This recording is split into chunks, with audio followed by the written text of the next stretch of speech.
On August 20th, 1966, 18-year-old Jorge da Costa Alves was flying a kite on Morro do Vintém, near the Brazilian city of Niterói, when he noticed two bodies lying on the hillside. These men were dressed in formal suits, but as investigators approached the scene, one unusual detail immediately caught their attention. Both men were wearing homemade lead masks. This is the lead masks case. Nearly 60 years later, no one knows why they climbed that hillside. The investigation began not on Vintém Hill, but in the identities of the two men themselves. The victims were identified as 32-year-old Miguel José Viana and 34-year-old Manuel Pereira de Cruz, two electronics technicians from the town of Campos dos Goitacazes, about 280 kilometers from Niterói. Beyond their work, they shared an interest in electronics and spiritism, believing the two were connected. On the morning of August 17, 1966, they left home after telling their families they were traveling to purchase electronic equipment for work. They boarded a bus to Niterói, arriving around 2:30 that afternoon after a journey of roughly 5 hours. Witnesses later helped investigators retrace the men's movements through the city. At a nearby bar, a waitress served them a bottle of mineral water and later told police that Miguel appeared very nervous, repeatedly checking his wristwatch and asking to be served quickly because he had an appointment. Another witness recalled selling the men 2 raincoats, a purchase that seemed unusual given the warm, clear weather that afternoon. Soon afterward, Miguel and Manuel made their way toward Vintém Hill. It was the last confirmed sighting of either man alive. 3 days later, their bodies were recovered from Vintém Hill. When investigators examined the scene, they found the two men lying side by side on their backs, dressed in formal suits beneath their raincoats, with homemade lead masks covering their eyes. There were no obvious signs of violence or a struggle. Nearby, investigators recovered several other items that would become central to the investigation. Investigators quickly focused on the lead masks. According to Manuel Pereira de Cruz's wife, the two men had crafted them themselves shortly before leaving home. Made from sheets of lead and shaped to cover only the eyes, the masks offered few clues about their intended purpose. Another crucial piece of evidence was a handwritten note recovered from the scene.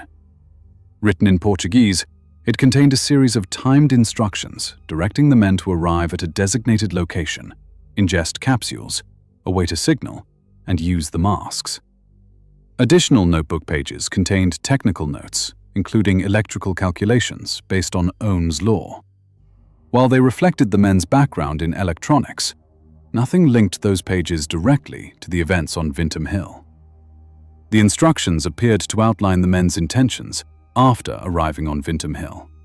But what they meant, what signal the men were waiting for, or why no capsules were ever recovered from the scene, could never be determined. The remaining evidence only deepened the mystery. The empty bottle of mineral water matched the waitress's account from earlier that afternoon. Nearby were 2 towels and a pair of foil cups. Their watches and other personal belongings remained untouched, offering few clues as to what had happened. Taken together, the evidence revealed careful preparation, but not what the men had planned to do, or how that plan ended in their deaths. Investigators ordered autopsies on both men, hoping the bodies themselves might provide the missing answers. But by the time the examinations were carried out, the bodies had already reached an advanced state of decomposition. The autopsies found no injuries capable of explaining the deaths, and the medical examiners were unable to determine a cause of death because the internal organs had decomposed too severely for reliable toxicological testing. The forensic investigation had reached a dead end. Investigators were left with only the physical evidence and the theories that followed. Several explanations have been proposed over the years, but none has ever been proven. The theory most closely tied to the investigation is that Miguel José Viana and Manuel Pereira de Cruz were attempting a spiritist experiment.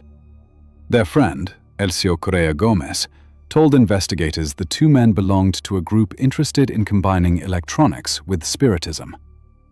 During the investigation, police recovered spiritist books and materials used to make the lead masks.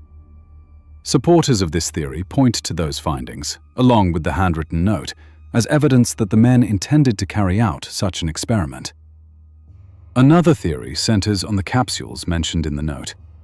It proposes the men died after ingesting the capsules, but because no capsules were ever recovered and toxicological testing could not be completed, there is no evidence showing what they contained or whether they caused the deaths. Another possibility is that the men were victims of foul play.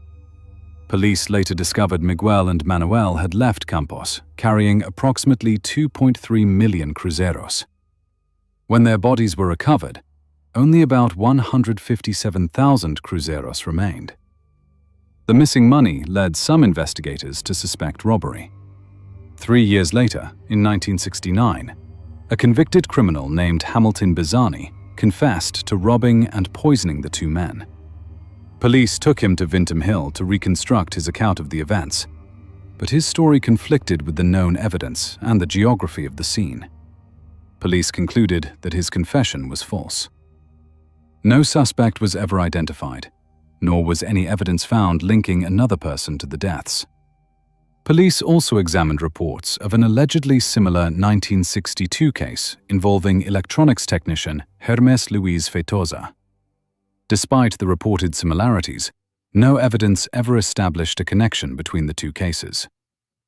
The lack of answers also gave rise to claims involving UFOs and other paranormal phenomena, but none has ever been supported by physical evidence. Despite years of investigation, the events that led to the deaths of Miguel José Viana and Manuel Pereira de Cruz have never been determined. That unanswered question has made the lead masks case one of Brazil's most enduring unsolved mysteries.